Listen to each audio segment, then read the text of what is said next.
मास India live में आपका स्वागत है। नारेगांव में मामूली बात को लेकर दो गुटों में झगड़ा हो जाने पर पुलिस प्रशासन ने फौरन एक्शन लेते हुए मामले को शांत किया और इलाके में पुलिस फोर्स का पहरा बढ़ा दिया। जनता से शांतता बनाए रखने की अपील की और शहर में किसी किस्म की अफवाह न फैलाने की अपील की। मास इंडिया के साथ नसीब खान की रिपोर्ट। पोलीस स्टेशनला कॉल आला होता की नारेगावमध्ये काही लोक मॉब जमा झालेला आहे. गटात त्या ठिकाणी भांडण आहे.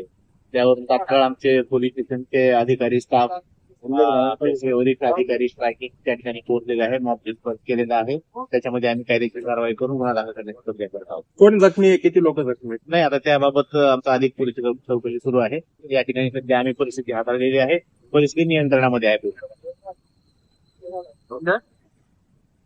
सर मतदारांना काय आव्हान करणार? सर हिंदी में बताइए क्या घटना हुई है नारेगांव परिसर में? एक कॉल आया था, नारेगांव में कुछ लोग इकट्ठा हुए हैं और तुरंत हमारी पुलिस स्टेशन के ऑफिसर स्टाफ वहां पे पहुंच गया. हमारी पूरी स्ट्राइकिंग, हमारी रिजर्व, पूरे हमारे ऑफिसर भी वहां पे पहुंच गए. सभी मॉब हमने डिस्पर्स किया है. पूरी परिस्थिति नियंत्रण में है. इसमें हम आगे जांच करके इसमें कायदेशीर कानून कार्रवाई कर रहे हैं. गुना दाखिल करके आगे की कार्रवाई होगी.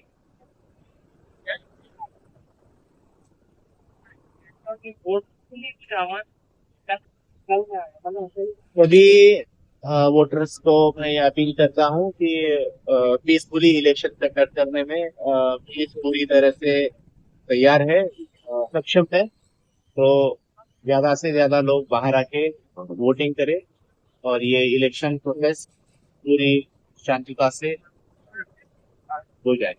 काय बेसिक कारण काय सर वादाचं? काही पॉलिटिकल आहे की काय? त्याच्यामध्ये आमची आणखीन आता इथून पुढे चौकशी होईल. बाकीच्या गोष्टी पण होईल. जखमी घाटीमध्ये गेलेले आहे.